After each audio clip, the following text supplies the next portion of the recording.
Olá, bem-vindos a mais um episódio de E aí, professor? Oi, Martin. Oi, Walter. Então, por favor, não vamos nos perguntar como estamos. Não, vamos direto ao assunto. Isso, vamos direto ao ponto. Vamos ignorar as coisas sem importância, né? Pular as formalidades? Sim, as formalidades, apresentações, todo o resto. Tá bom. Vamos pular tudo isso e ir direto para a oração e começar o assunto. A oração não dá para pular. Querido Pai Celestial, muito obrigado pela oportunidade. Pedimos que esteja conosco durante esta conversa e ilumine as nossas mentes. Nos abençoe em nome de Jesus. Amém. Amém? Temos falado muito sobre os eventos finais. Temos dito algumas coisas sobre qual é o objetivo, para onde o mundo está indo, também a implementação da marca da besta, e continuamos dizendo essas coisas, mas muitas pessoas ficam confusas, porque outras pessoas dizem, não é isso, a marca da besta é outra coisa. Não é assim, não é assado, é de outro jeito. E aí eu pensei, bom, vamos voltar à Palavra de Deus. A Palavra de Deus é absolutamente incrível. Ela desenvolve os eventos históricos progressivamente. Então, ao ler a Bíblia, há uma profecia que estabelece uma estrutura, e aí a próxima dá mais explicação, e a outra ainda mais detalhes. Então, é uma revelação progressiva. Mas o problema com a humanidade é que ela se fixa em ideias e ela se apega a essas ideias, mas elas não são o que a Bíblia realmente retrata. Por exemplo, Israel. Os judeus estavam absolutamente convencidos de que a primeira vinda de Cristo seria como a segunda vinda de Cristo. E nem mesmo os discípulos conseguiam tirar essa ideia da cabeça, mesmo após passarem 3 anos e meio com Cristo. Essa ideia estava fixa em suas mentes. E quando isso não aconteceu, eles ficaram atordoados. Foram destruídos por dentro. O alicerce deles ruiu, e eles fugiram como coelhos fugindo de um lobo. Eles não conseguiam entender o que estava acontecendo. E é desse jeito porque as pessoas se apegam a ideias fixas. Então, temos que voltar às Escrituras. As Escrituras dizem exatamente o que vai acontecer, como vai se desenvolver. Lemos o livro de Daniel, que o próprio Jesus recomendou, lemos Apocalipse, que expande a situação. Mas quando não se tem a verdade e se apega ao engano, você pode entrar em muitos becos e acabar em becos sem saída. Infelizmente, é isso que acontece com a maioria. É por isso que existem tantas denominações diferentes. Porque todo mundo já pegou um desses becos e estão convencidos de que é lá. Deixa eu dar outro exemplo. A igreja, ao longo dos tempos, fossem os israelitas, ou os católicos, ou os protestantes, todos eles acreditavam que a igreja governaria aqui na Terra mesmo. Sim. Eles não entenderam que o reino de Deus já vinha atuando desde a época de Cristo. Sim. Que fomos chamados para fora do mundo para entrar no reino pela fé. Então, o que você quer dizer é que o reino de Deus estava atuando aqui? Sim, é isso que diz a Bíblia. A Bíblia diz que o reino de Deus estava próximo, ou seja, ele estava se envolvendo nas decisões da nossa vida. E cabia a nós aderirmos ao reino de Deus. Mas a igreja acreditava que ela era o reino. Ela governaria como representante de Cristo. E toda a humanidade tem que se sujeitar a ela. Os judeus também acreditavam assim. A maioria, como você disse, ao longo do tempo, acreditava dessa forma. Todos se apegavam a essa ideia. A ideia de um milênio. a ideia do governo temporal. Ao mesmo tempo em que todos queriam um Messias, todos queriam governar. E ainda querem. As igrejas ainda querem. Então, é muito confuso, porque aí tem a ideia do futurismo, onde a igreja será arrebatada. Então, ela não estará aqui, e neste caso, quem vai reinar, não é? Quem vai reinar, então? Bem, os judeus vão governar aqui durante esse tempo. Eles acreditam assim. Já outros dizem, não é assim. A igreja vai governar. Os milenaristas dizem que a igreja vai governar. E onde está Cristo nisso? Ele está lá longe, lá no céu. A gente aceita ele, mas deixa a nossa igreja governar em paz.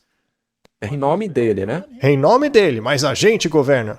Deixa ele lá em cima, quietinho, fazendo seja lá o que estiver fazendo. A gente tem tudo sob controle aqui na Terra.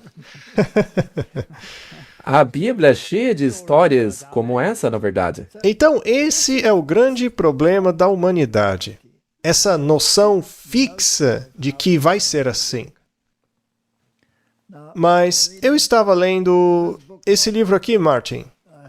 Ele estava na minha estante. Eu já o tinha lido antes. Como você pode ver, ele já foi lido muitas vezes e está caindo aos pedaços. Ele é realmente muito antigo. Está todo mofado.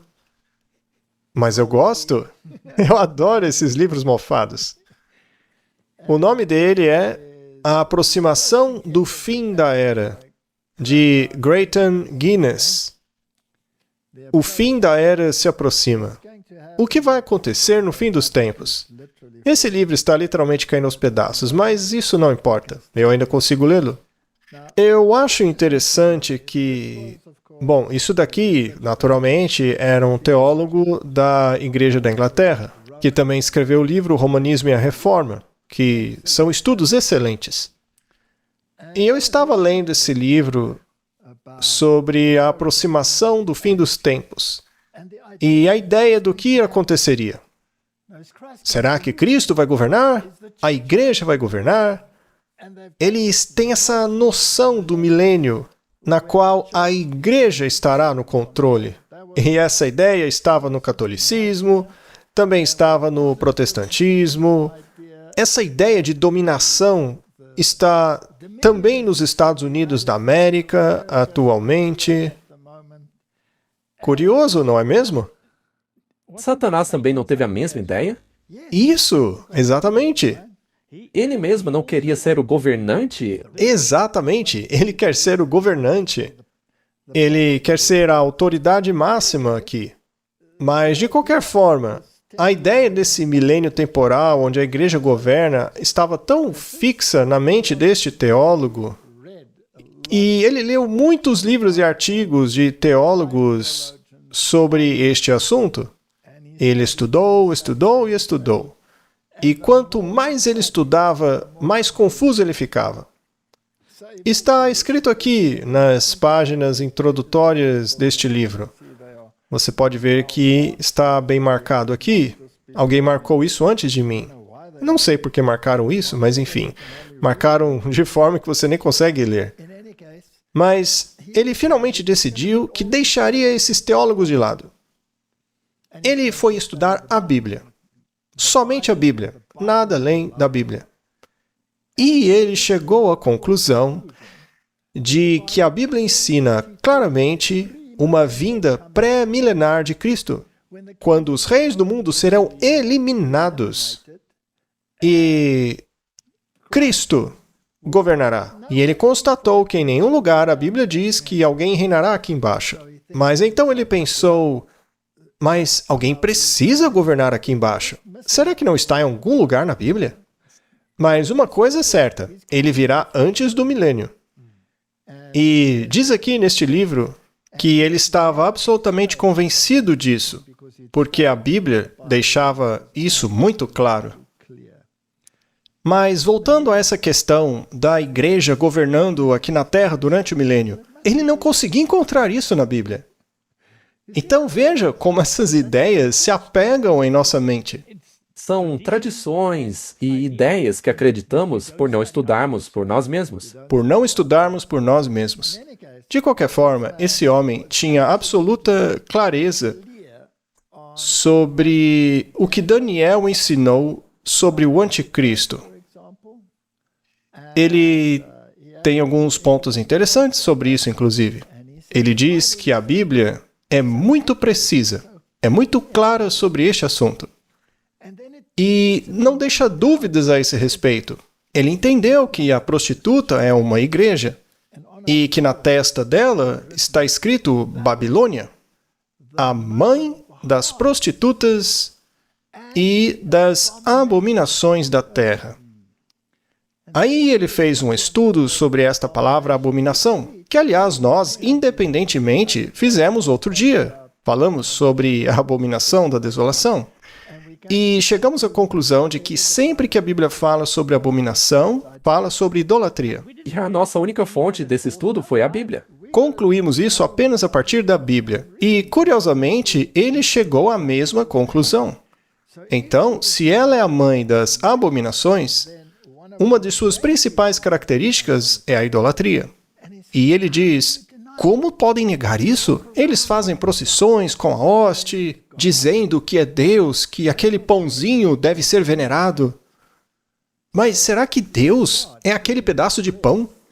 E ele diz que nem mesmo os pagãos desenvolveram uma ideia como essa, na qual você torna um pedaço de pão o Deus e depois o come. Nem mesmo os pagãos inventaram isso. E nós falamos sobre isso quando estávamos na estrada. É como canibalismo. É como canibalismo. Então, toda a estrutura da transubstanciação precisa ser desenvolvida em torno disso. E isso é idolatria. E nem estamos falando de Maria, hein? Dos santos, como intercessores e mediadores e advogados, enquanto a Bíblia é tão clara que estes são ídolos que foram postos no lugar de Jesus Cristo. E também eles andam por aí com aquelas estátuas que a Bíblia proíbe claramente e curvam-se diante delas em todos esses rituais.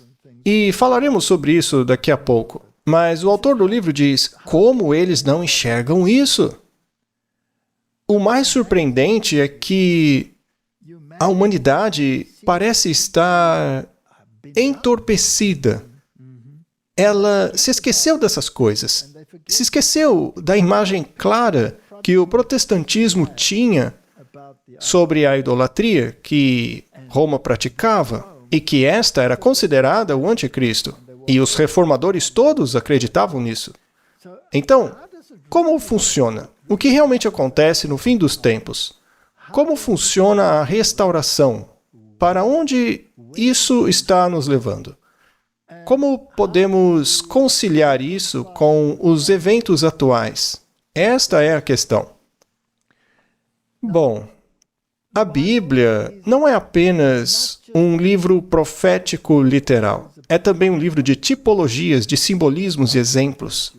Nas tipologias você tem certas verdades que são delineadas da forma como elas se desdobram e tornam-se lições para o nosso tempo. Vamos falar sobre a reforma final.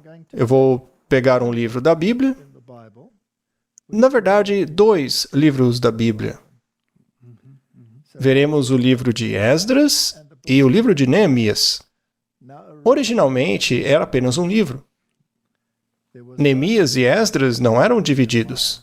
Era apenas um livro e provavelmente foi escrito por Esdras.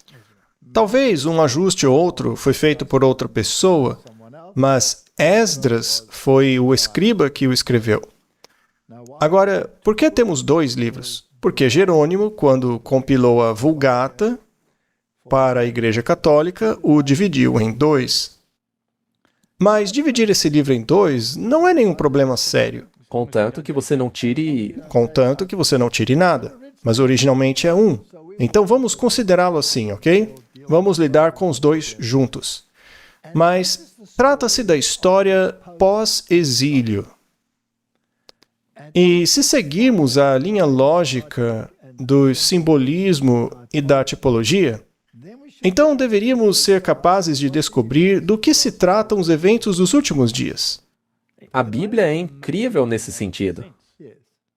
Na verdade, as pessoas raramente querem estudar dessa forma. Como você disse antes, você pode usar os livros da Bíblia para ver o que está acontecendo paralelamente em nosso tempo. E faremos isso agora. Muito bem. O plano de fundo histórico é que Jerusalém está em ruínas. O templo está destruído. Os edifícios da cidade estão destruídos. O muro ao redor de Jerusalém está todo quebrado. Isso aconteceu quando foram levados para a Babilônia. Exato, onde ficaram lá por bastante tempo. Segundo o profeta Jeremias, ficaram lá na Babilônia por 70 anos, gostassem ou não. E depois dos 70 anos, eles puderam retornar. Mas isso aconteceu em etapas, certo? Houve 3 governantes que tornaram isso possível. O primeiro foi Ciro. Ele emitiu um decreto permitindo que o templo fosse reconstruído. Isso foi depois dos 70 anos? Ou foi antes? A Babilônia os levou prisioneiros, certo? Então a fase da Babilônia já havia passado. A Medo-Pérsia agora reinava. E o primeiro governante da Medo-Pérsia que iria libertar os cativos foi Ciro. Mas não deu muito certo. Eles até começaram a reconstruir o templo, mas o trabalho foi interrompido. E então foi necessário um novo impulso. O próximo governante, que iria olhar para a história e descobrir que os medos e os persas fizeram um decreto, e uma vez que eles tinham feito esse decreto, não podia voltar atrás, certo? As leis deles eram imutáveis. Isso mesmo, como a lei de Deus. Ela permanece. E esse governante era o Dario. Ele fez um decreto que o templo poderia ser restaurado. Então havia o templo. Mas e o resto? Bom, agora sim estamos no tempo de Esdras, assim como o de Neemias também. E esta é a restauração do muro, da nação, como uma nação independente. Claro, sujeito ainda aos poderes dominantes, mas pelo menos eram novamente uma nação soberana. Mas como isso foi implementado? E isto é uma simbologia do plano de salvação e do reino de Deus. Sim. Muito bem. Então vamos analisar vários aspectos. Vamos chamar isso de a reforma final. Restaurando o que havia sido destruído por causa da apostasia dos israelitas. E qual foi a maior apostasia deles? Eles estavam seguindo as nações ao seu redor. Eles passaram a praticar a idolatria, que é uma abominação, não é? Eles negligenciaram a lei de Deus, especialmente uma dessas leis, que é a do sábado. Então, vamos dar uma olhada no que a Providência escreveu para nós. Estamos falando sobre Esdras e Neemias, e especialmente sobre a restauração pós-exílio.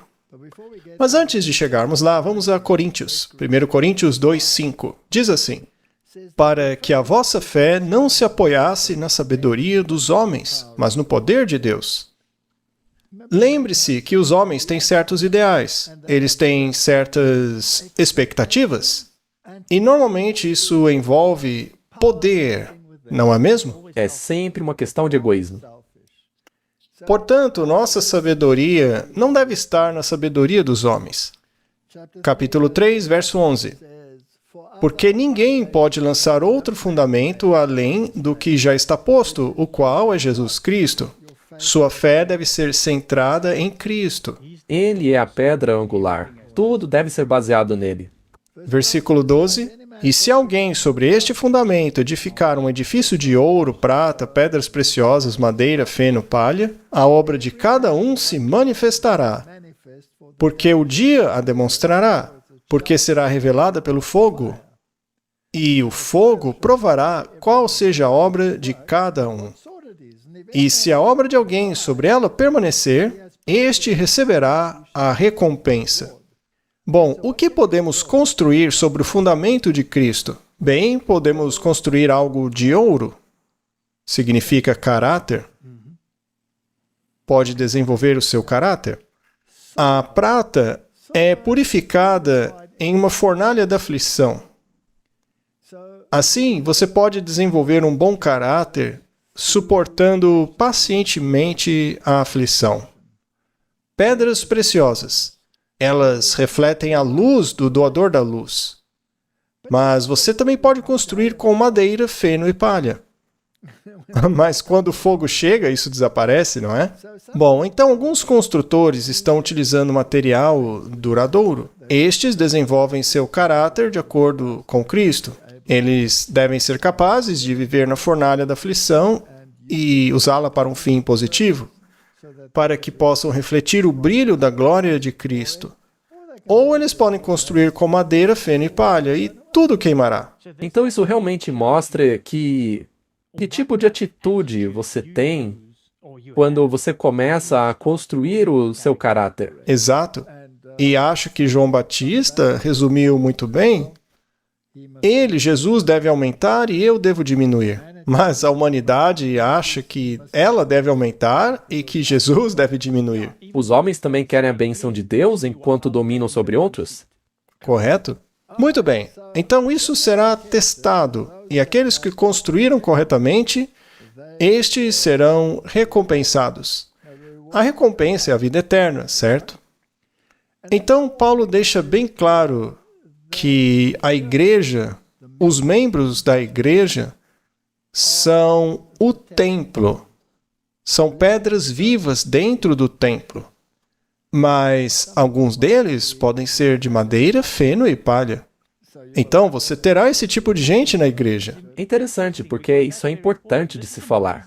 A Bíblia encaixa em tudo, não é? É impressionante. Sim, é algo lindo.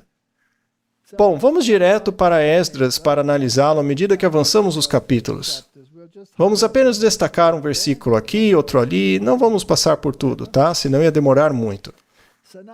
No primeiro ano de Ciro, rei da Pérsia, para que se cumprisse a palavra do Senhor pela boca de Jeremias, o Senhor despertou o espírito de Ciro, rei da Pérsia, que fez proclamar por todo o seu reino e também o publicou por escrito, dizendo... Então veja, esse aqui é o decreto de Ciro, o Grande. Assim diz Ciro, rei da Pérsia, o Senhor Deus dos céus me deu todos os reinos da terra, e me encarregou de lhe edificar uma casa em Jerusalém que está em Judá. Ou seja, esse é o templo. É um decreto para restaurar o templo. Depois das palavras de Jeremias, 70 anos depois, havia chegado o fim. Agora eles podiam reconstruir o templo. Vocês ainda não serão uma nação independente, mas podem reconstruí-lo. Naqueles dias, todos adoravam coisas diferentes, divindades. Pessoas achavam que as divindades eram regionais. Então, em Jerusalém, a divindade a ser adorada era aquela que os judeus adoravam. Ainda é uma ideia idólatra, mas foi por isso que ele permitiu. Não porque estivesse necessariamente convencido de que era a única divindade, mas ele era a divindade regional, então o seu templo tinha que ser reconstruído. Mas, enfim, ele fez um decreto para o templo ser reconstruído. O que representa o templo? O templo representa o povo de Deus que deve proclamar o Evangelho. E o que é o Evangelho? O Evangelho é a boa nova da salvação. Portanto, o serviço do templo era uma promulgação do plano de salvação. E ele estava em ruínas. Tipologicamente, o que isso significa? Que não havia mais nenhum evangelho sendo pregado. Exato, porque eles o transformaram em um evangelho de rituais e autoimportância. Cristo estava fora desse evangelho. Então, o templo estava em ruínas. Não havia nenhum plano de salvação para apresentar à humanidade. Não havia. Vá e restaure. Sim. Essa foi a ordem dada a Israel. Vá e restaure o templo. Então, esse é o ponto número 1. Eu só queria perguntar, Você mencionou que eles voltaram para restaurar a adoração de Deus ali em Jerusalém. Mas na Bíblia vemos que o rei disse que o Deus do céu era um único Deus. Sim, veja, é interessante que alguns desses governantes realmente reconheciam o Deus dos israelitas como o Deus verdadeiro. Nabucodonosor. Isso, mas o povo reconhecia? Não. Não. O povo não aceitava. O povo só tolerava Deus por causa desse negócio da divindade regional. Já o governante tinha que cair em si antes de aceitar a verdade, como Nabucodonosor. Sim, e não necessariamente o resto do povo.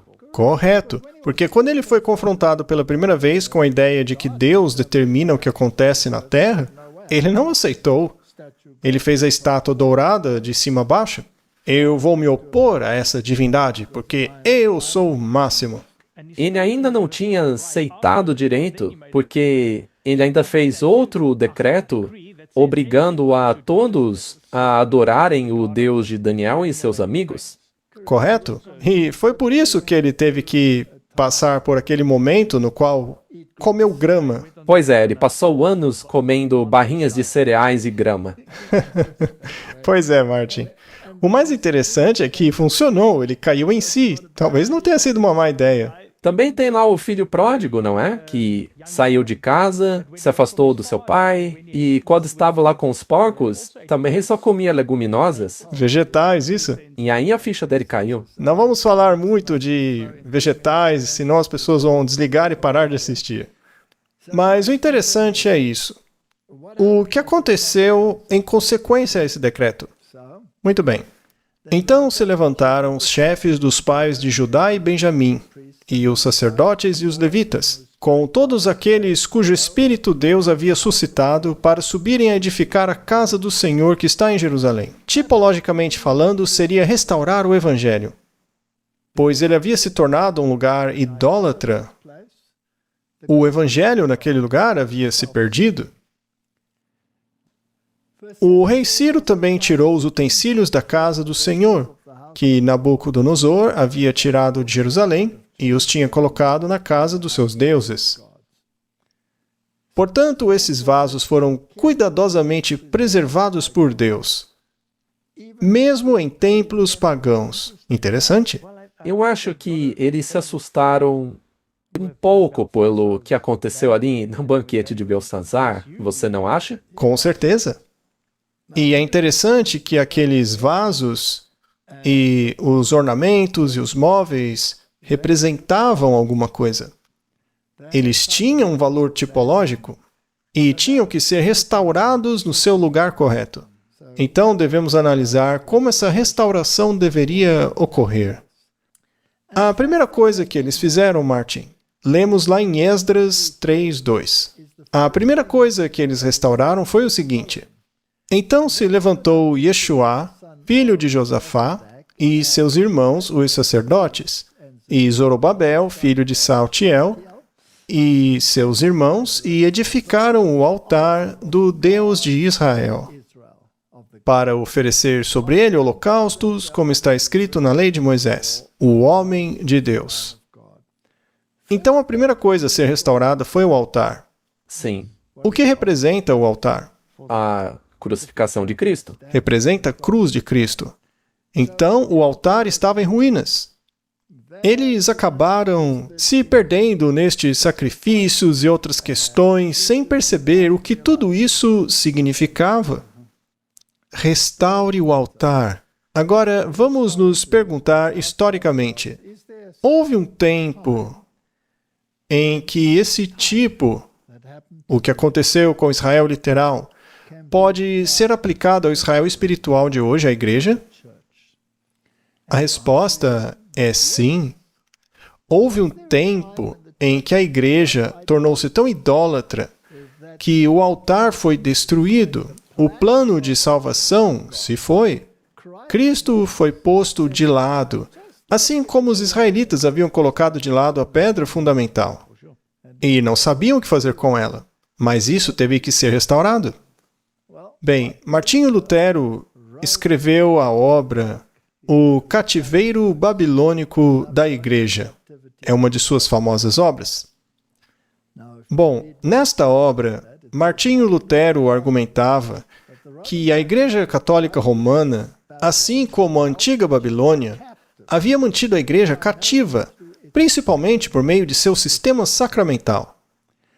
Ele desafiou a Igreja dos Sete Sacramentos, argumentando que apenas o batismo e a ceia do Senhor, ou Eucaristia, eram sacramentos verdadeiramente bíblicos.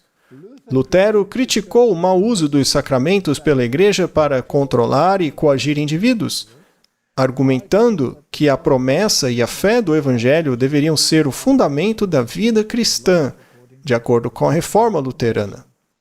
Bom, na minha opinião, ele não foi longe o suficiente. Concordo.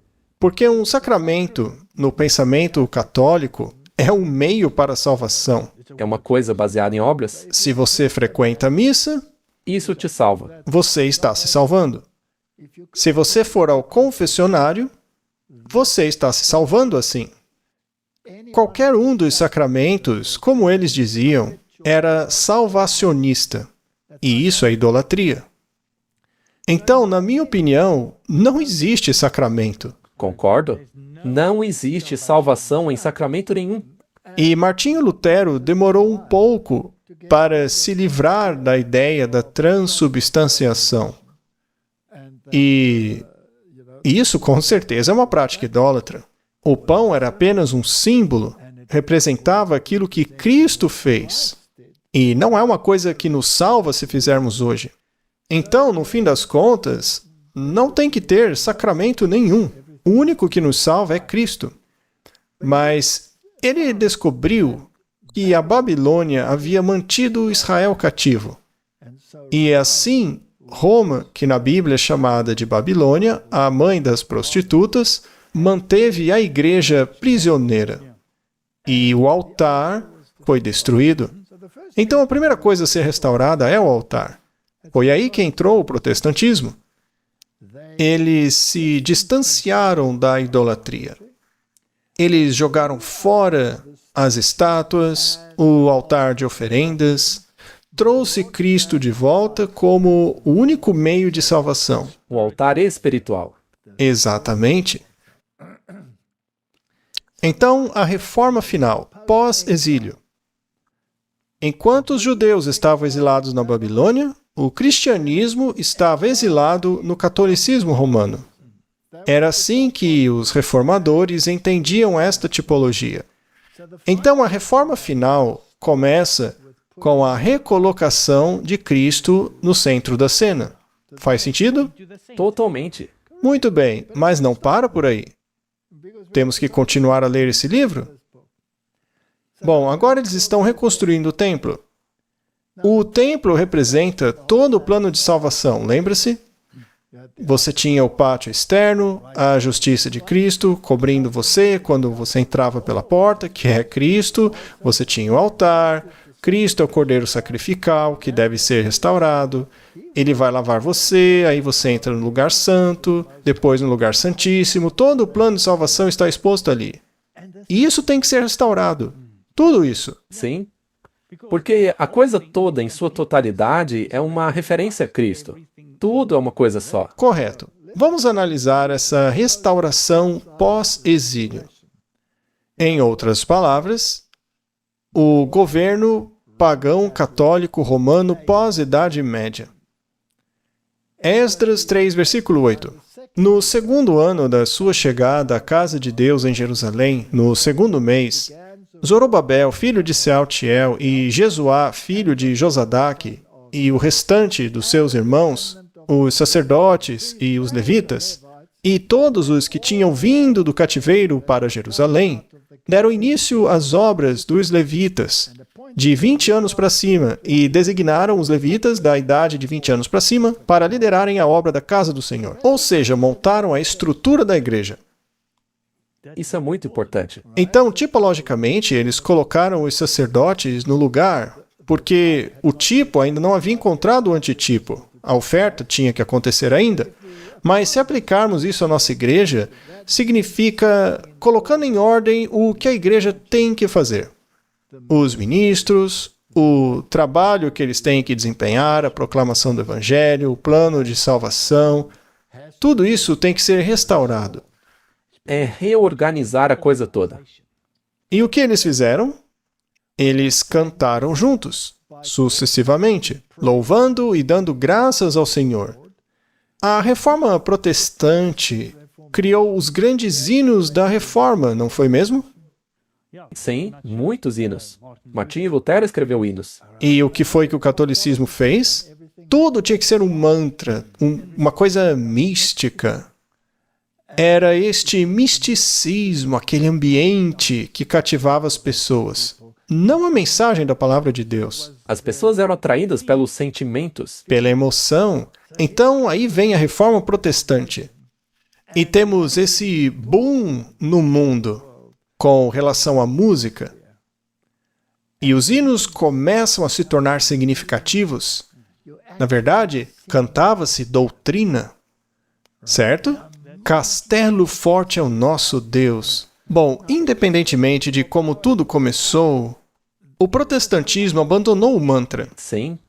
Agora, as músicas eram celestiais. Você consegue ver a tipologia aqui? Foi isso que eles começaram a fazer. Eles começaram a cantar, a fazer música. Então, o antítipo teve que criar todo um novo inário para o cristianismo, a fim de afastar-se de mantras e ave-marias. Quantas vezes a Ave Maria foi cantada na posse do presidente Trump, Martin? Você viu? Foi cantado o tempo todo. Sempre que há um grande evento, você ouve Ave Maria. O que isso tem a ver com o evangelho, não é? Nada. Não tem nada que ver. Muito bem. E qual foi a motivação deles? Porque ele é bom e sua misericórdia dura para sempre sobre Israel. E todo o povo gritou com grande alegria, louvando ao Senhor, porque foi lançado o fundamento da casa do Senhor. A fundação. Não se pode estabelecer outra fundação além de Jesus Cristo. Você consegue ver a restauração? Isso é um pós-exílio. Mas muitos dos sacerdotes, levitas e chefes das casas paternas, homens idosos que tinham visto a primeira casa, quando os alicerces desta casa foram lançados diante dos seus olhos, choraram em alta voz, enquanto outros gritavam de alegria. Então houve alegria e lágrimas. Você acha que houve alegria e lágrimas na Reforma Protestante? Claro que sim. Foi um alívio. Não tinham mais que se submeter ao Vaticano com a sua pompa. Michelangelo, isso e aquilo. Montaram para si igrejas simples, sem aquela pompa toda. E alguns ficaram tristes por isso, mas outros ficaram felizes. Mas eles encontraram a pedra angular, a verdadeira joia. O verdadeiro fundamento havia sido lançado novamente. Então essa é a história tipológica, onde estamos aplicando o que aconteceu no tipo ao antítipo. Mas, ao fazermos isso, criamos problemas, não é? Sempre haverá os adversários que se oporão a essa reconstrução, certo? Esdras, capítulo 4, verso 1. Então os adversários de Judá e Benjamim ouviram que os filhos do cativeiro construíram o templo ao Senhor Deus de Israel e... Bem, isso os deixou muito bravos. Temos aí uma citação do Romanismo e da Reforma, do mesmo autor que escreveu este livro aqui que mencionei. E ele diz: onde quer que você tenha um padre em vez de um pregador, um altar em vez de uma mesa de comunhão, velas de cera em vez da luz do sol da verdade divina, o cerimonial ao invés da sã doutrina, sacramentos ao invés da graça salvadora, liturgias entoadas em vez de orações fervorosas e sinceras, música esplêndida em vez da adoração espiritual, vestimentas suntuosas em vez da verdade do Evangelho. Você se lembra do conclave ocorrido há pouco tempo, né, Martin? Quanta pompa! Pompa, glamour, vestimentas, tradição e a igreja, ao invés de um está escrito. O mundo hoje não está maravilhado com a coisa das tradições? Sim, o mundo está prontinho naquele ponto em que a reforma precisa acontecer novamente. Sim, porque tudo isso acabou. Você entende? Bom, quando você tem essa tradição e a igreja ao invés do está escrito e cruzes ao invés de Cristo, temos aí o romanismo. Não importa como seja chamado, cuidado. Por mais atraente que seja a arquitetura, o incenso, a música, o cerimonial, muito cuidado. E você também pode fazer tudo isso daí de uma maneira moderna, em uma igreja moderna. E não é só na católica, porque é o que ele diz. Não importa o nome que isso tem em outras igrejas, quando a música te leva para longe. Eu gostaria de encorajar os ouvintes, através da visão da mente, tentem se lembrar das imagens que vocês viram, de toda a pompa e cerimônia, todos os cardeais com seus chapéus e vestidos, caminhando em cerimônia, os cajados, tudo aquilo, a música cantada, todo mundo maravilhado. Não é uma situação triste, Martin? Onde está a ênfase agora? Nisso? E no futuro Papa, que seria empossado? Será que estamos preparando o mesmo caminho para a vinda de Jesus? Não. Depois de lamentar o fato de que os protestantes, e esse é o autor daquele livro, que os protestantes estão tão dispostos a ignorar todas as profecias relativas ao anticristo, profecias estas que todos os reformadores concordavam, até mesmo abraçando falsificações espúrias como o futurismo, etc. Então veja como ele lamenta essa mudança de posição dos protestantes. E eu resumi, porque eu não vou colocar uma citação enorme ali, né? Mas vamos voltar. E ele então faz a pergunta para o seu tempo. Isso foi em 1887, Martin, quando ele escreveu isso. É esta a posição que você adota? É esta a conclusão que você defende? São estas as visões que você defende? Você é um protestante. E isso depois de tudo que foi escrito sobre o assunto e de toda a luz que a história e a experiência derramaram sobre ele? Se for, cuide para que você não seja encontrado lutando contra a verdade, guerreando contra a palavra de Deus, resistindo ao testemunho do Espírito profético, obstruindo a obra da reforma, promovendo o progresso da apostasia, opondo-se a Cristo e ajudando o anticristo. Ele tem razão? Ele escreveu de maneira espetacular. Muito bom. E não é isso que o mundo faz hoje? 100%. Continuando. Até mesmo os romanistas o envergonham em sua compreensão lúcida da questão desta pergunta. O cardeal Manning diz: ou a Igreja Católica é a obra-prima de Satanás, ou o reino do Filho de Deus. O cardeal Newman diz: uma ordem sacerdotal é historicamente a essência da Igreja de Roma. Se não for divinamente instituída, é doutrinariamente a essência do anticristo. Isso é Roma falando. Eles mesmos disseram isso. Isso mostra o orgulho deles de proferirem essas palavras. Em ambas as afirmações, a questão é clara e é a mesma. A própria Roma admite abertamente que, se não é o próprio reino de Cristo, é o anticristo. Roma declara que é um ou outro. Ela mesma propõe e insiste nesta alternativa solene. Você não quer aceitar isso? Eu aceito. Pois a minha consciência me constrange e a história me compele. Martin, se esquecermos a história, acabaremos onde estamos hoje. Vimos no episódio anterior que o catolicismo está sendo colocado acima de tudo. A humanidade está hipnotizada. Ela não enxerga mais assim. Muito bem, vamos continuar na nossa tipologia. O próximo decreto foi o decreto de Dario. Como o trabalho estava paralisado, não estava progredindo como deveria, E, Martin, foi exatamente o que aconteceu na reforma, sabe? Ela demorou? Houve uma estagnação, aí foi necessário um novo impulso. Deus levantou outras pessoas além de Martinho Lutero e Melanchthon, Tyndale, todos eles, né? Mas a reforma demorava. O pessoal demorou para acordar e ler a Bíblia. Aí vieram os anabatistas, depois os batistas, e a questão do batismo, e o sábado, e o congregacionalismo e todo o resto, né?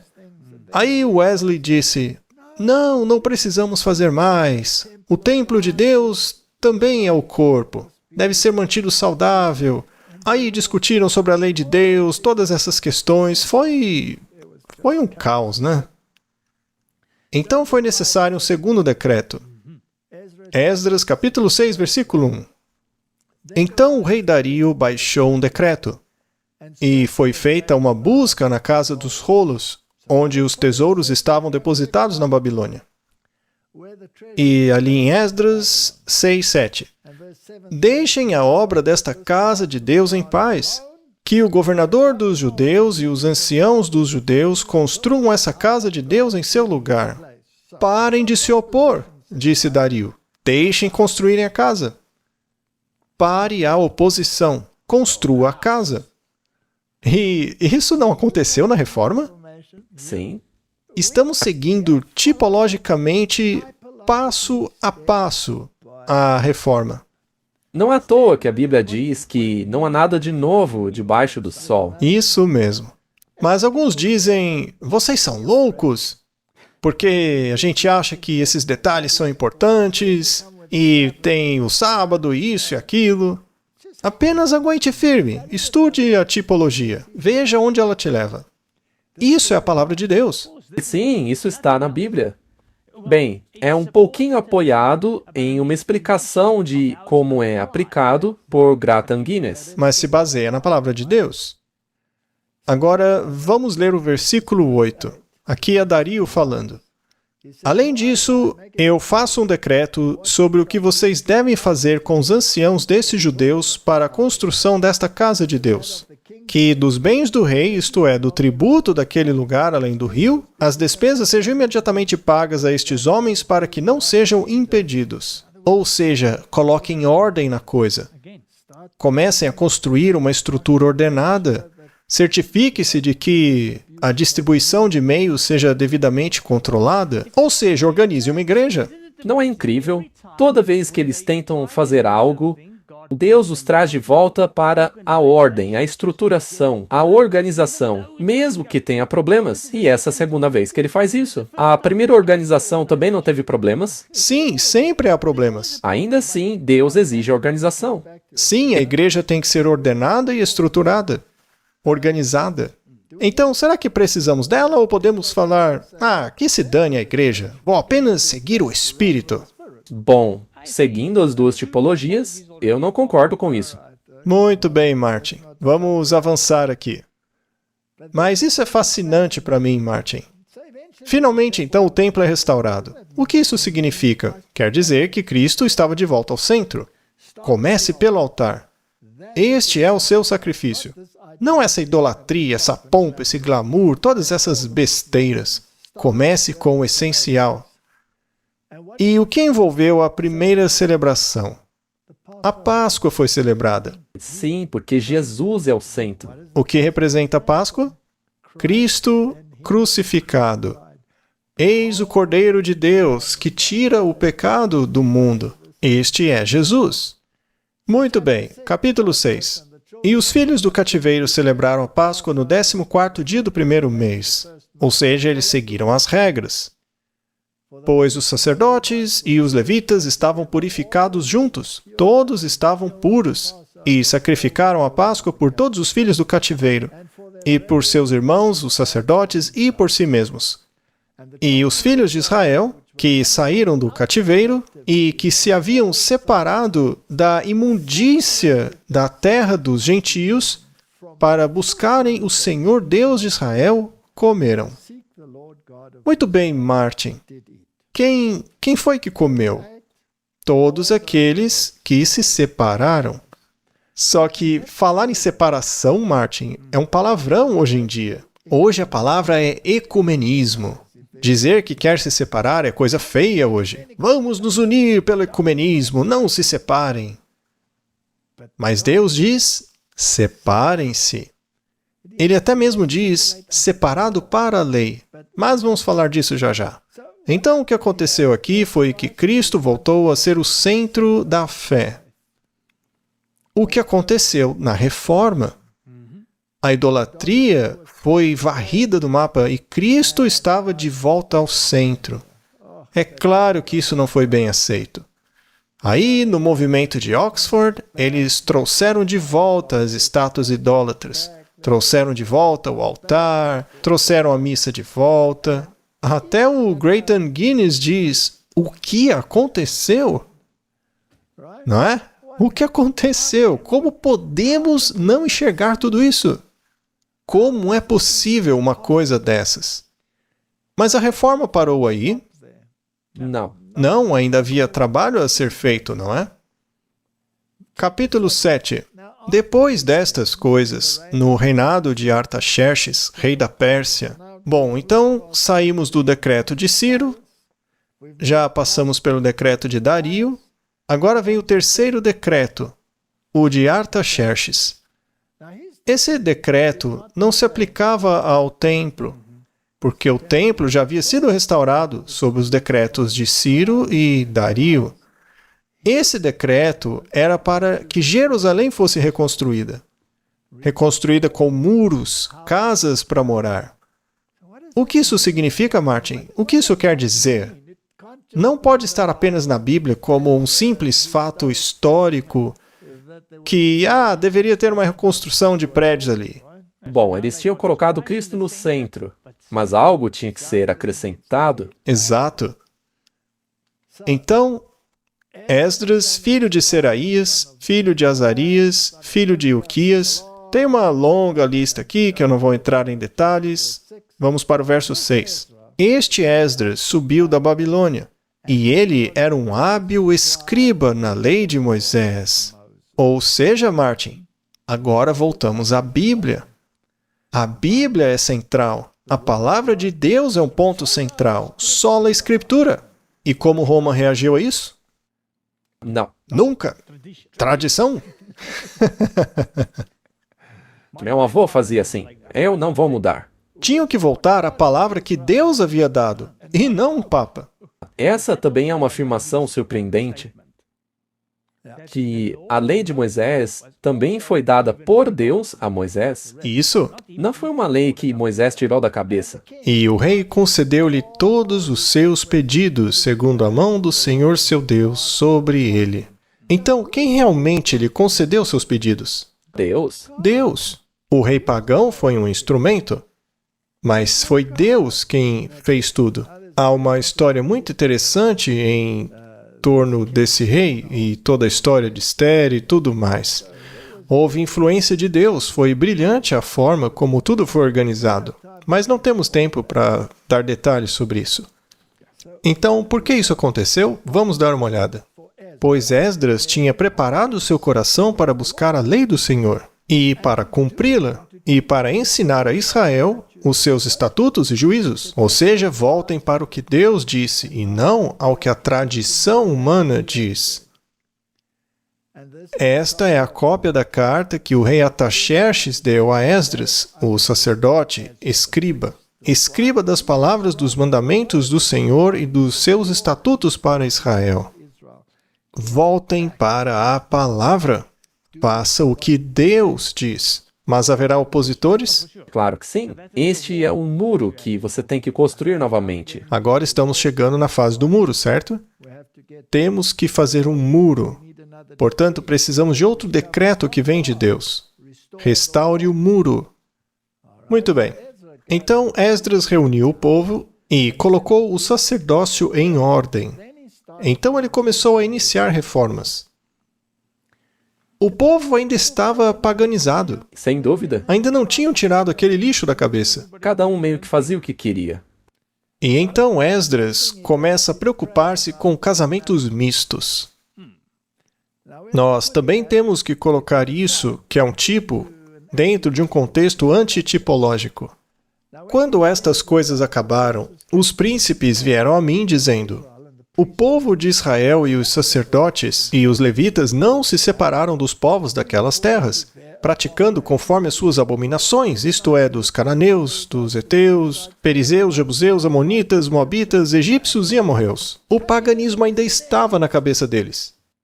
Ainda tinha o parafuso solto, fizeram sincretismo. Mas por quê? Porque tomaram das suas filhas para si e para os seus filhos, de modo que a santa semente se misturou com o povo daquelas terras. Sim, a mão dos príncipes e magistrados foi a principal nesta transgressão. Eles praticaram sincretismo. Então, essas mulheres, tipologicamente falando, representam igrejas, outras religiões, outros padrões de pensamento. E ao se misturar com eles, você tem o sincretismo. E isso é um problema. E a maioria dos governantes e pregadores estavam fazendo isso. E quando você começa a se comprometer nesse nível, como o Gratan Guinness diz, você deve correr disso daí. Correr é sincretismo. Você vai perder a ênfase em Cristo. Separe-se desta ideologia. E disse: oh, meu Deus, estou envergonhado de levantar o meu rosto para ti, meu Deus, porque as nossas iniquidades se multiplicaram sobre as nossas cabeças e as nossas transgressões cresceram até os céus. Desde os dias de nossos pais, temos estado em grande transgressão até o dia de hoje. E por causa das nossas iniquidades, nós, os nossos reis e os nossos sacerdotes, fomos entregues nas mãos dos reis das terras, à espada, ao cativeiro, ao despojo, à confusão de rosto, como se vê hoje. Ainda temos esse problema hoje? Com toda certeza. Então, versículo 14. Tornaríamos a violar os teus mandamentos e a nos unirmos ao povo dessas abominações? Deveríamos participar de concílios ecumênicos, Martin? Não. Deveríamos fingir que estamos alinhados? Veja, eu não me importo de falar com essas pessoas, mas temos que fazer aliança com elas? Eles usaram essa desculpa o tempo todo. E é por isso que estamos nessa confusão. Muito bem. Não ficarias irado conosco até nos consumires, de modo que não houvesse nenhum remanescente e nem escape? Essa mentalidade está viva, bem viva nos dias de hoje. Então agora vamos de Esdras para Neemias, porque Neemias foi então nomeado governador pelo rei. Ele veio dar uma olhada no muro de Jerusalém e viu que estava em um estado lamentável. Ou seja, a palavra de Deus, suas exigências, as suas leis, o muro protetor contra a idolatria estava totalmente quebrado. Havia uma brecha no muro. Tinha buracos. Lembre-se que o catolicismo romano mudou os mandamentos. Fizeram tantos buracos nele que é como se a Babilônia tivesse destruído o muro de Deus. E agora vem Neemias. Ele não era um profeta e nem ministro, era um governador. E ele vai entrar na história para resolver isso. E ele também era copeiro do rei. Então ele devia ser um homem confiável, porque você não serve a taça do rei se você não tem a confiança do monarca, porque você pode pôr veneno para ele beber, né? Muito bem. Neemias e as palavras de Neemias, filho de Raquelias. E aconteceu que nos meses de Quisleu, no 20º ano, estando eu em Suzã, o palácio, muito bem, então ele está lá em cima com o rei. Ele era o copeiro. Vamos para o verso 3. E me disseram, ou seja, o povo relatou a ele o que estava acontecendo em Jerusalém. E me disseram, os que restaram do cativeiro lá na província estão em grande aflição e opróbrio. O muro de Jerusalém também está derrubado, e as suas portas queimadas a fogo. Bem, O muro representa a proteção. Havia um muro ao redor do templo, representava a justiça de Cristo. Justiça é fazer o que é certo. Eu vim para fazer a tua vontade, ó meu Deus. Representa a lei. O portão representa o portal, que é Cristo, que convida para a sua retidão, o que significa retornar à harmonia com a lei. É isto que está sendo retratado tipologicamente aqui. E como naquele tempo, o remanescente que ficou fora de Babilônia está em aflição, porque tudo está um caos, Está um caos. Os 10 mandamentos foram totalmente obliterados por uma cultura pagã.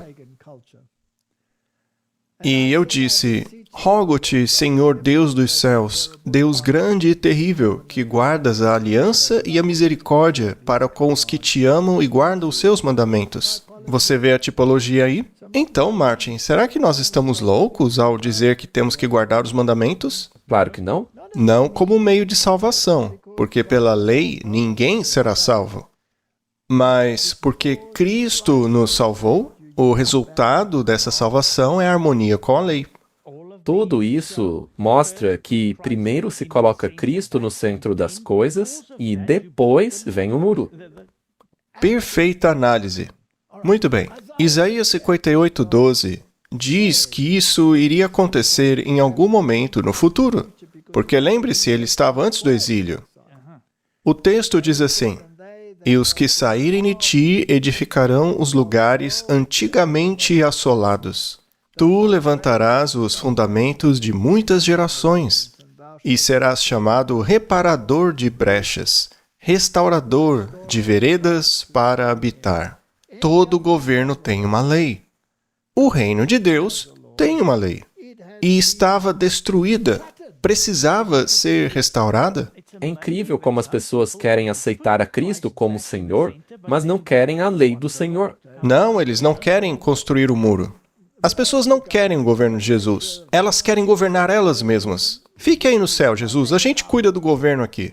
Tudo bem, o Senhor nos salvou, Jesus, agora a gente cuida do resto, tá? É isso mesmo. Muito bem, então Neemias vai e inspeciona o muro. Agora, a oposição é tão grande que ele tem que fazer isso à noite.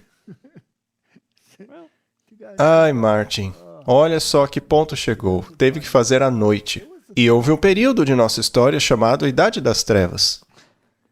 Era um período tão escuro que eles foram com pequenas tochas, olhando para a parede e disseram, será que não deveríamos guardar os mandamentos?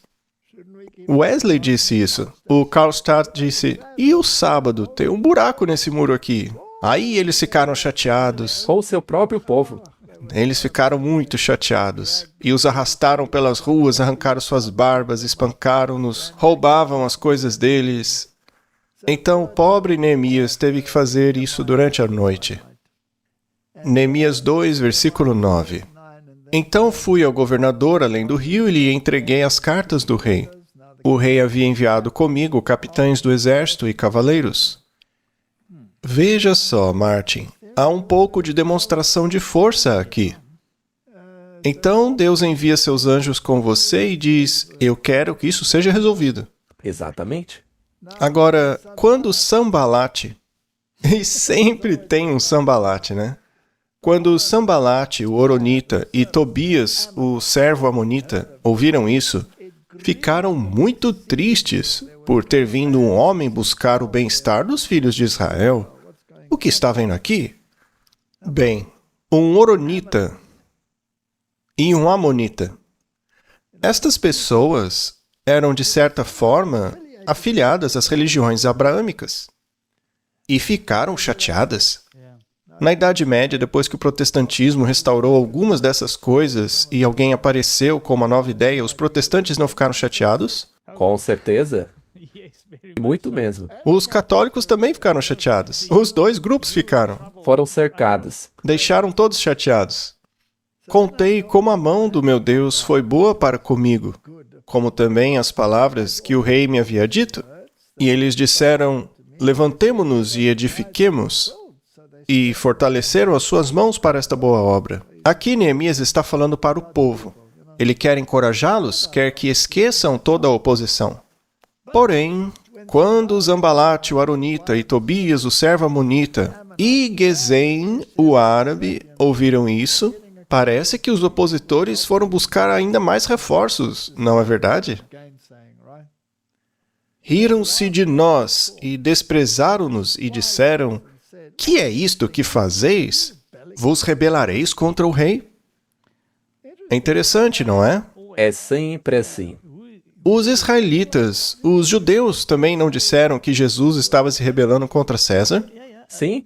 Quem você pensa que é? Quem você pensa que é? Verso 20. Então respondi-lhes e disse-lhes: o Deus do céu nos fará prosperar. Portanto, nós, servos, nos levantaremos e edificaremos. Mas vocês não têm parte, não têm direito, nem memorial em Jerusalém. Vocês e toda a sua oposição, nós vamos ignorar vocês. Vamos continuar. Vou fixar-me no que interessa. Pode fazer o seu pior. Temos aqui uma citação do Southern Watchman, que diz: os anjos veem a igreja como Neemias via Jerusalém. Com o coração aflito, o visitante contemplava de longe as defesas em ruínas de sua amada Jerusalém. E não é assim que os anjos do céu observam a condição da igreja de Cristo? Como os moradores de Jerusalém, nos acostumamos aos males existentes e muitas vezes nos contentamos sem fazer nenhum esforço para remediá-los. Mas como esses males são considerados por seres divinamente iluminados? Não olham eles, como Neemias, com o coração carregado de tristeza para muros em ruínas e portões queimados pelo fogo? Não são visíveis em toda parte os sinais vergonhosos de afastamento de Deus e de conformidade com o mundo que ama o pecado e odeia a verdade? Nestes dias de escuridão e perigo, quem é capaz de defender Sião e lhe mostrar algum bem? Seu estado espiritual e suas perspectivas não estão de acordo com a luz e os privilégios concedidos por Deus. Esta afirmação é verdadeira? Sim, está falando sobre a igreja de Deus. A igreja de Deus. Então agora é hora de reparar a brecha. Sim. Certo. Então veja, começamos com Esdras, que reconstruiu o templo e colocou Cristo de volta ao centro. Tipicamente falando, isso foi a Reforma Protestante. E agora eles vão restaurar o governo de Deus, a autoridade dele em nossa vida. Mas muitos não querem que Deus governe. Deixe Deus ali no cantinho. Nós governamos. Não, Deus vai nos governar. Isso é um absurdo. Nós somos autoridade aqui na Terra. Nós vamos governar. Muito bem, capítulo 4. É um capítulo lindo. Eu realmente me identifico com o capítulo 4. Mas aconteceu que quando Sambalate ouviu que nós reconstruímos o muro, ou seja, restauramos os mandamentos. Veja, agora a gente já avançou um pouquinho na reforma. Sim, estamos em torno do ano 1800. Exato. Ele ficou irado. Ficou muito indignado. Interessante, né, Martin? E zombou dos judeus. Bem, zombaram daqueles que queriam restaurar os mandamentos. Hoje isso começou pelo Wesley. Zombavam dele com desprezo. Depois, os adventistas, que foram ridicularizados com desprezo, porque incluíram o sábado nos mandamentos. Mas chegaremos lá. E falou diante de seus irmãos e do exército de Samaria. Olha só o exército se envolvendo. E disse: quem são esses fracos judeus? Fortificar-se-ão? Sacrificarão? Acabarão com tudo num só dia? Farão reviver as pedras dos montes de escombros que foram queimados? E Tobias, o amonita, estava ao lado dele. Tem uma aliança aqui. Claramente.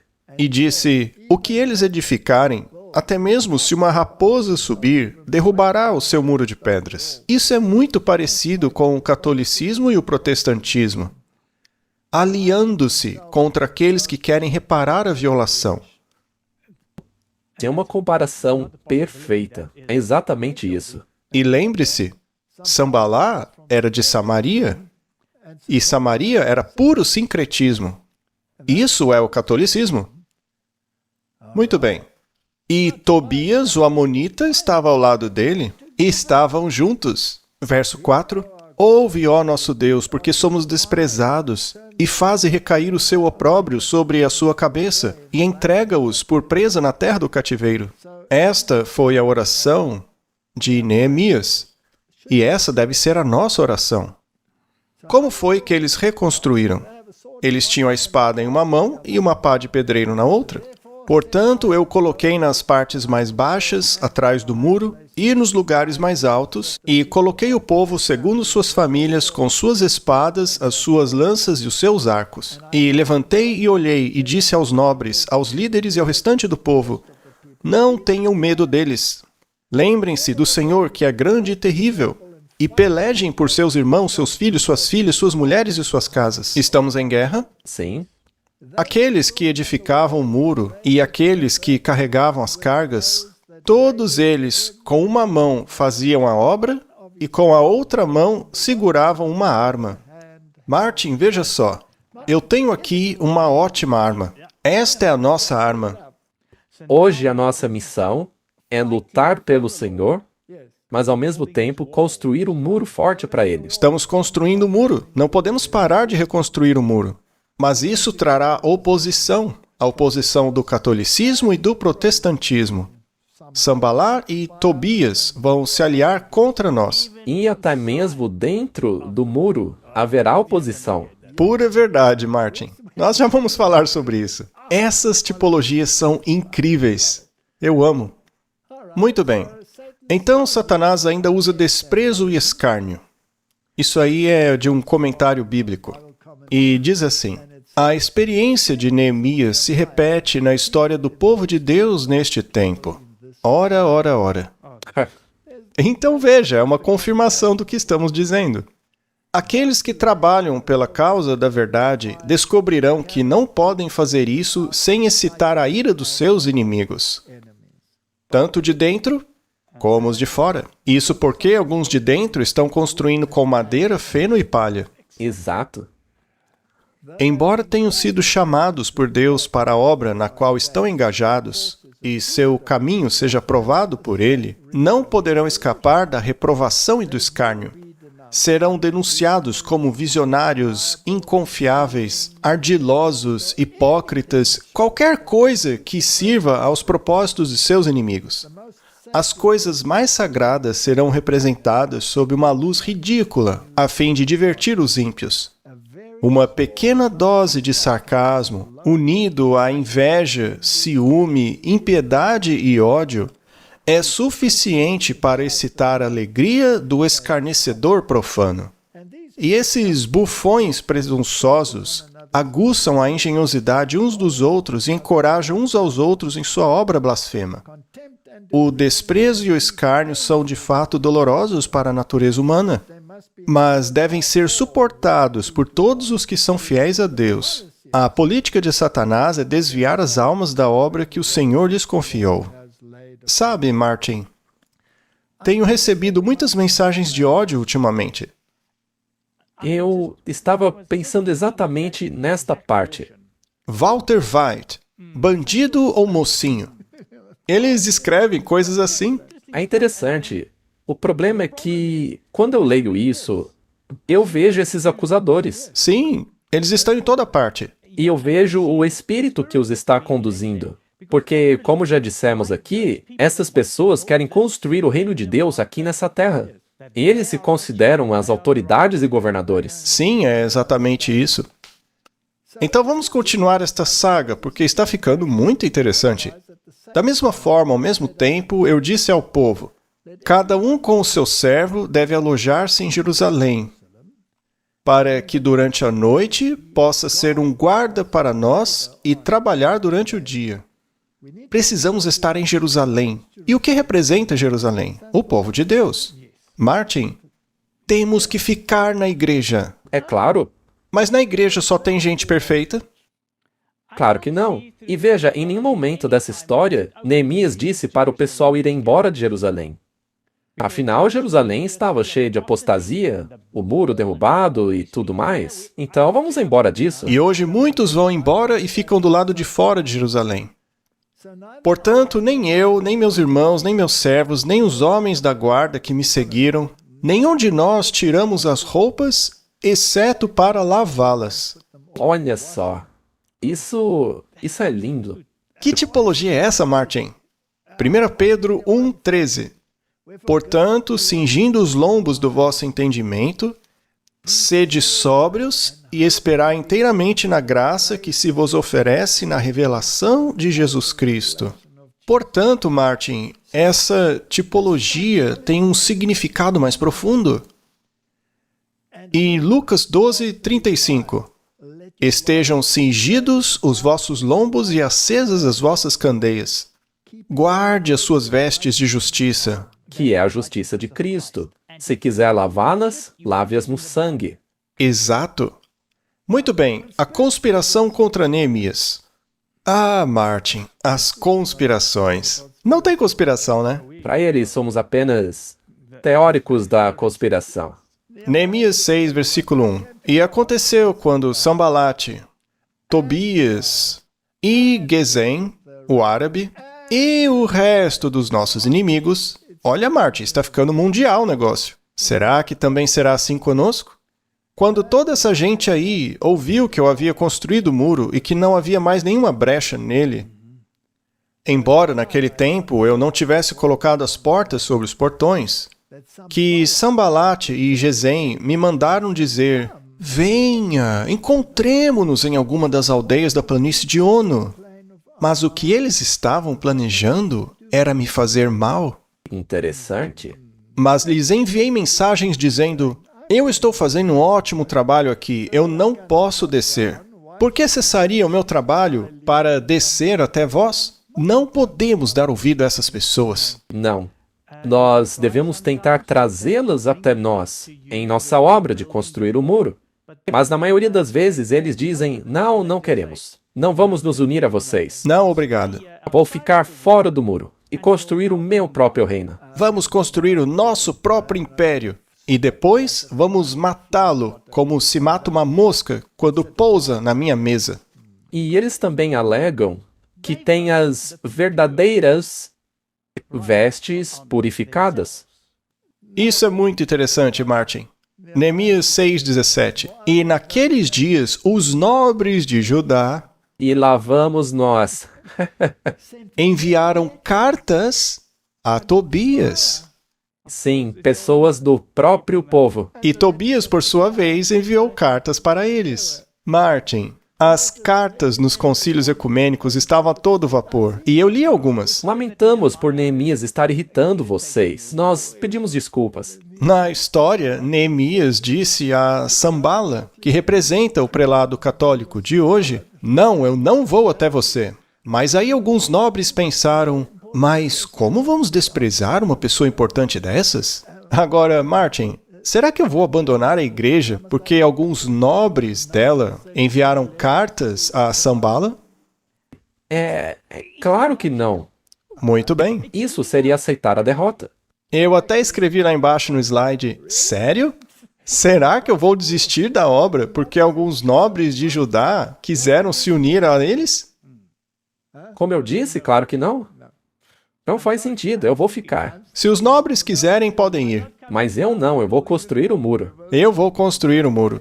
E sabe de uma coisa? Eu li algumas dessas cartas. E ainda que alguém do lado de fora faça vídeos te chamando de cobra, Tem um sujeito aí pregando um monte de coisa sobre história medieval e o papado como sendo o anticristo. Devemos desligá-lo? As cartas diziam isso. Eu li essas cartas. Elas são muito interessantes. Então, Martin, você consegue uma união através de um vínculo dracônico. Temos aí outra citação interessante. Um espírito de ódio e oposição aos hebreus formou um vínculo de união e criou a simpatia mútua entre diferentes grupos de homens que, de outra forma, poderiam ter guerreado uns contra os outros. isso é muito bom. É uma coisa que sempre acontece. Sim, veja Pilatos e Herodes que viraram amigos e esqueceram da inimizade que tinham. Isso ilustrará o que frequentemente testemunhamos em nossos dias na união existente de homens de diferentes denominações para se oporem à verdade presente, cujo único vínculo parece ser aquele que é dragônico em sua natureza, manifestando ódio e amargura contra o remanescente que guarda os mandamentos de Deus.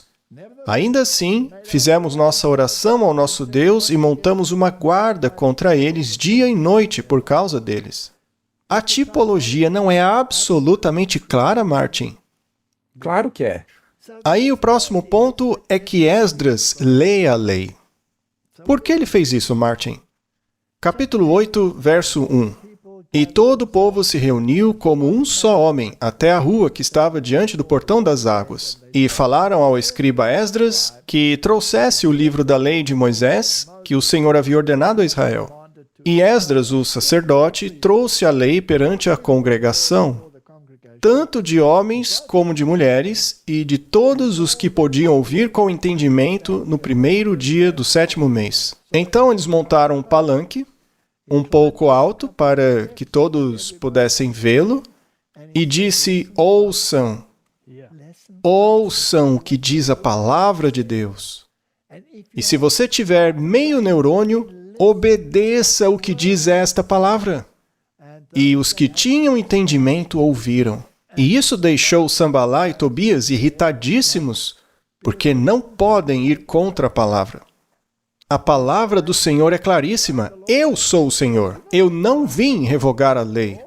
Nenhum tio ou jota desaparecerá da lei. Ora, mas isso não inclui o sábado. É o que eles dizem, não é? Inclui tudo, menos o sábado. Muito bem. Versículo 8. Assim, eles leram no livro da lei de Deus distintamente e explicaram o sentido. Fizeram a leitura ser compreendida. E é assim que deve ser. O que foi lido ficou claro como o sol. E apesar disso, muitos disseram não. Não.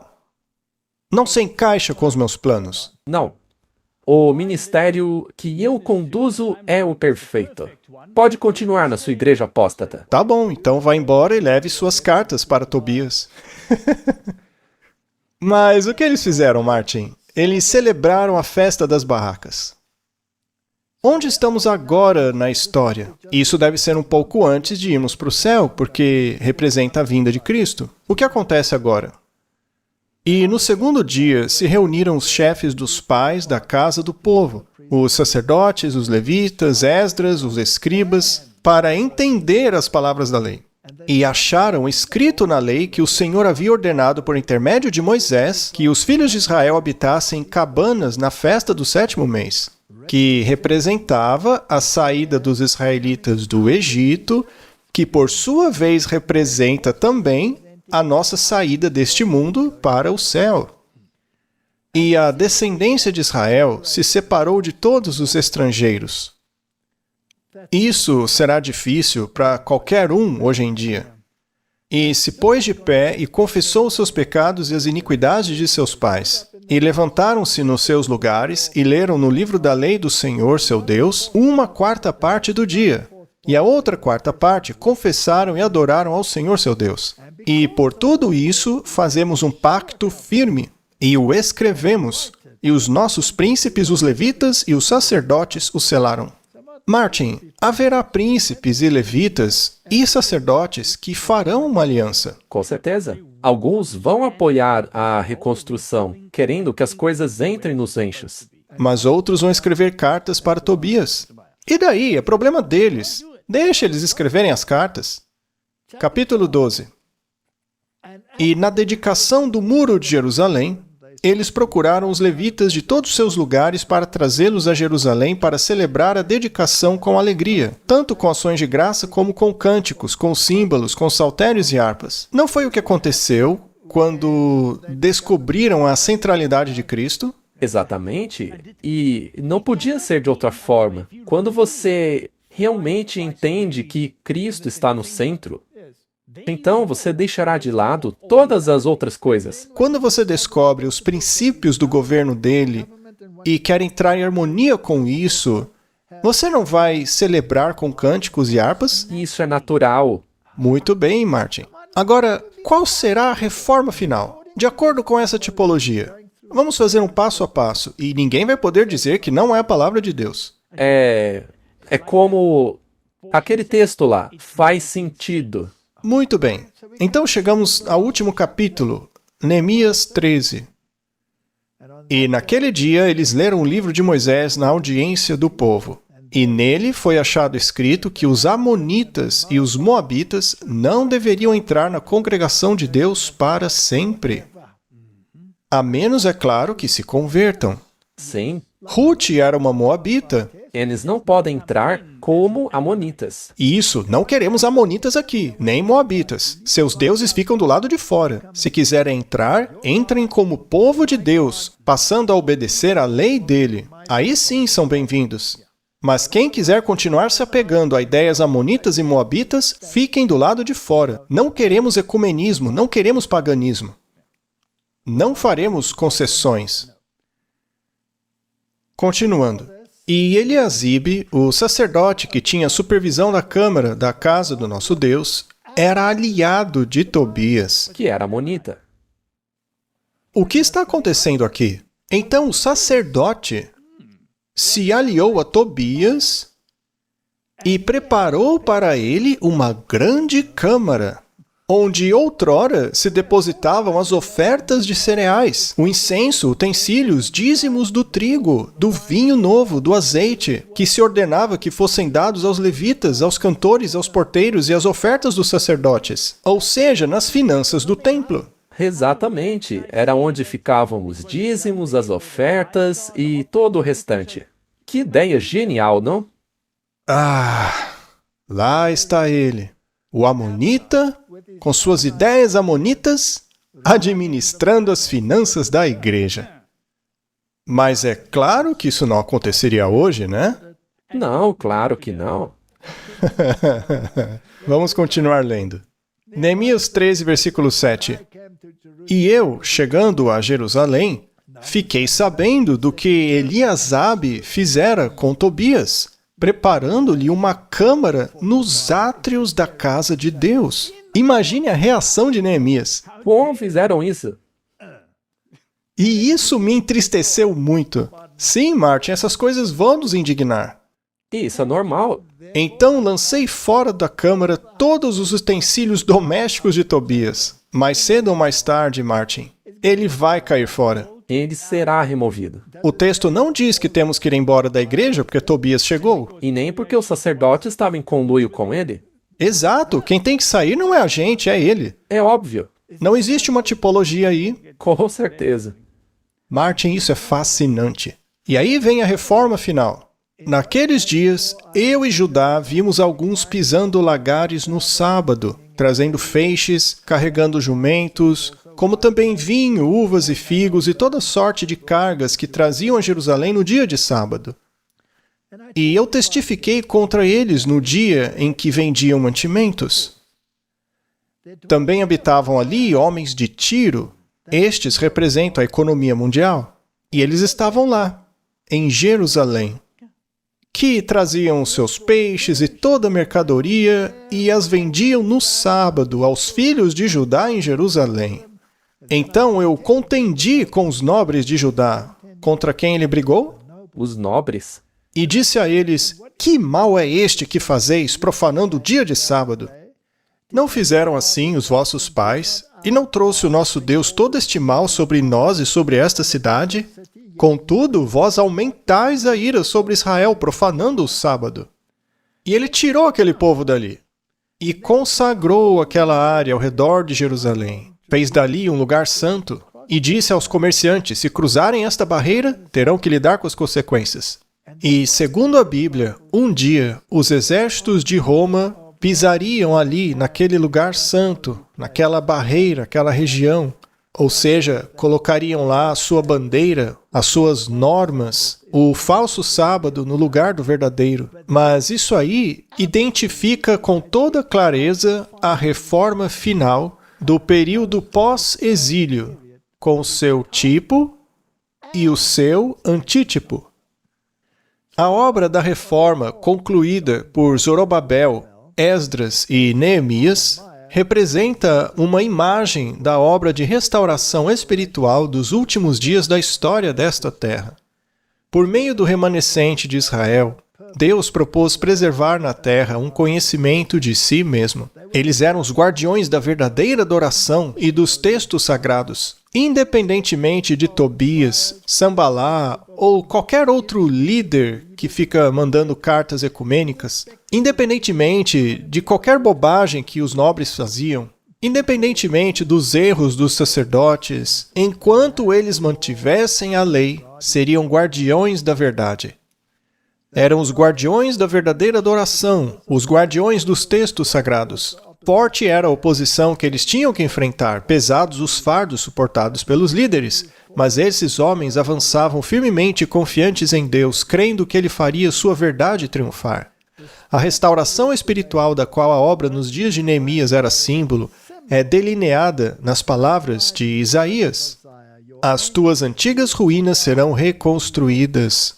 Tu restaurarás os fundamentos de muitas gerações e serás chamado reparador de brechas, restaurador de ruas para a habitação. Isaías 58, versículo 12. Houve uma violação na lei de Deus.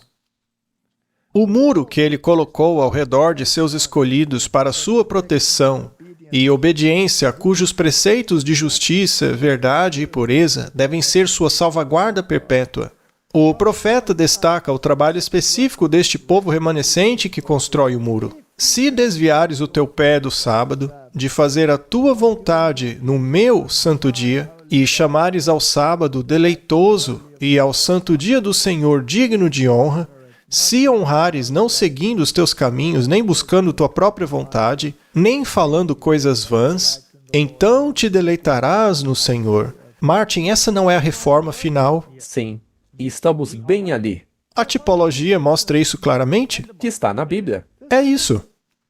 No tempo do fim, toda a instituição divina será restaurada. A brecha feita na lei, na época em que o sábado foi mudado pelo homem, será reparada. O povo remanescente de Deus deve mostrar que a lei de Deus é o fundamento de toda reforma duradoura. Em linhas claras e distintas, eles devem apresentar a necessidade de obediência a todos os preceitos do Decálogo. Constrangidos pelo amor de Cristo, eles devem cooperar com Ele na edificação dos lugares devastados. Eles devem ser reparadores de brechas, restauradores de caminhos para habitação. Isso está alinhado a Isaías 58.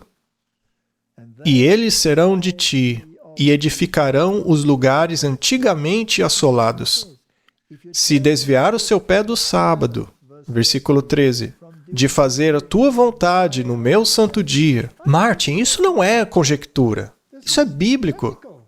E se você se envolver nesta obra, construindo o muro, recuperando a lei e colocando-a em seu lugar, é natural que surjam opositores como Tobias e Sanballat, esse pessoal aí? E não é interessante que os 3 evangelhos sinóticos, Mateus, Marcos e Lucas, todos eles declaram que o Filho do Homem é Senhor até do sábado? Porque o Filho do Homem também é Senhor do sábado. Veja, os 3 dizem isso. Ninguém pode negar que esta será a reforma final. Esta será a questão envolvida na última reforma. É a questão final de toda essa tipologia da restauração pós-exílio. E foi assim sempre. E será assim mais uma vez no fim dos tempos. E assim como foi no passado, haverá novamente a oposição, lutando contra o remanescente. E também haverá os nobres de dentro, escrevendo cartas para os opositores. E alguns nobres trarão até mesmo os opositores para dentro. No templo de Deus. Sim, e farão o que eles pedirem, mas no final eles serão expulsos. Exatamente. E Deus fará essa expulsão.